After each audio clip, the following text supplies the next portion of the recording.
ஓம் சாய்ராம். அனைத்து சாய் பக்தர்களுக்கும் எனது அன்பான வணக்கங்கள். பொதுவாக ஒருவருக்கு நல்ல நேரமும் காலமும் கூடி வந்துட்டா எல்லா விதமான சுப நிகழ்ச்சியுமே விரைவாக நடந்திடும். ஆனால் கால கிரகங்கள் சரியில்லாத போது சற்று தடங்கல்கள் ஏற்படும். அந்த தடங்கல்களை கூட குருவின் அருள் சரி செய்யும் என்பதை விளக்கும் ஒரு நிகழ்ச்சி தான் இது. இந்த நிகழ்ச்சி எப்போ நடந்ததுன்னா, குரு ஞானானந்தகிரி மகாராஜ் காலத்தில் நடந்தது. ஞானானந்தகிரி மகாராஜ் அவர்களின் பக்தர் ஒருவர் இருந்தார். அவர் மகாராஜ் மேலே மிகுந்த அன்பு கொண்டவர். அவரது தீவிரமான பக்தர். அவருக்கு ஒரு பெண் இருந்தாங்க. அந்த பெண்ணுக்கு திருமண வயது வந்தது. இவர் மாப்பிள்ளை பார்க்கறதுக்காக சரி ஜோதிடர்கிட்ட போயிட்டு ஜாதகம் பார்க்கலான்னு போகிறாரு. ஜோதிடர் அந்த பெண்ணோட ஜாதகத்தை நன்கு அலசி ஆராய்ந்து பார்க்குறாரு. பார்த்துட்டு என்ன சொல்கிறாருன்னா, உங்கள் பொண்ணோட ஜாதக நிலை சரியில்லை. அதாவது 7வது கட்டத்தில் இந்த கிரகம் அமர்ந்திருக்கு, இந்தந்த கட்டத்தில் இந்தந்த கிரகங்கள்லாம் இருக்குது. அதனால் உங்கள் பொண்ணுக்கு திருமண வாய்ப்பு அமையிறது ரொம்ப கஷ்டம் அப்படின்னு சொல்கிறாரு. இதை கேட்டு அந்த அப்பா அடைந்த கவலைக்கு அளவே கிடையாது. மிகுந்த மன வருத்தத்தோட தனது குருவை போய் பார்க்குறாரு. பார்த்துட்டு மகாராஜ் இதே மாதிரி ஜோதிடர் சொல்கிறாரு அப்படின்னு சொல்கிறாங்க.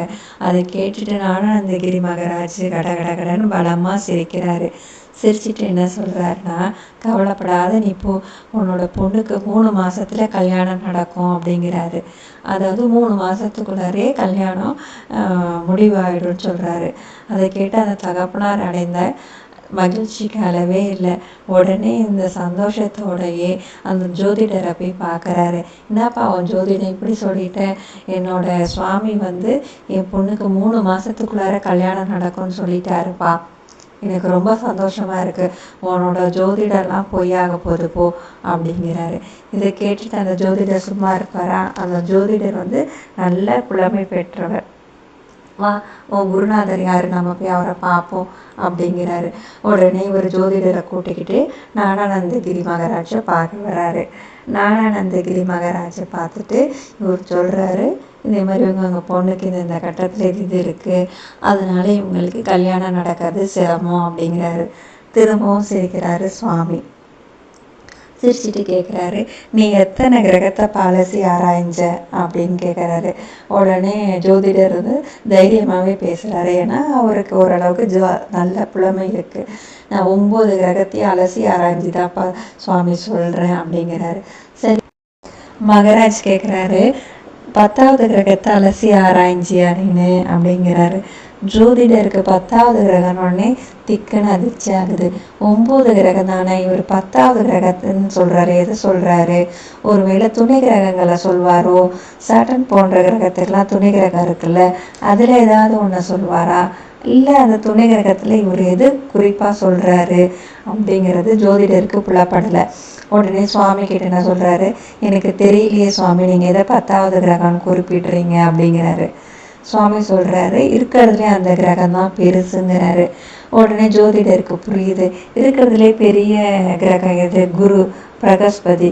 அதனால் நான் குருவையும் சேர்த்து தான் சுவாமி சொல்கிறேன், குருவையும் நான் அலசி ஆராய்ச்சி தான் சொல்கிறேன் அப்படின்னு பதில் சொல்கிறாரு. உடனே சுவாமிஜி சிரிச்சுக்கிட்டே சொல்கிறாரு, அப்பா, இந்த பொண்ணுக்கு ஜாதகத்தில் வேணால் குரு பலம் இல்லாமல் இருக்கலாம், ஆனால் இந்த பெண்ணுக்கு பின்னணியில் குரு பலமாக இருக்காரு அப்படின்றாரு. இந்த பொண்ணுக்கான 10வது கிரகம்னு எது சொல்கிறேன்னா நான் அனுகிரகம், அதாவது கடவுளோட கருணையும் குருவினுடைய அனுகிரகமும் சொல்கிறாரு. ஜோதிடர் திகைச்சு போய் நிற்கிறாரு. அதாவது மகாராஜோட அனுகிரகம் அந்த பொண்ணுக்கு இருக்குது. அதை தான் ஞானானந்தகிரி மகாராஜ் சொல்கிறாரு. அதாவது நமக்கு காலநிலைகளோ இல்லை ஜாதக நிலையோ எது சரியில்லைனாலும் பரவாயில்ல, ஆனால் நம் சத்குரு சாய்நாதரின் அருள் இருந்ததுன்னா, அவருடைய குரு கடாட்சம் பரிபூரணமாக இருந்ததுன்னா, அது எந்த காரியமாக இருந்தாலும் வெற்றியடையும். திருமணமாகட்டும், குழந்தை பேராகட்டும், வேலை வாய்ப்பு, கல்வி, எதுவாக இருந்தாலும் குரு நல்ல முறையில் அமைச்சு தருவார். ஜெய் சாய்ராம்.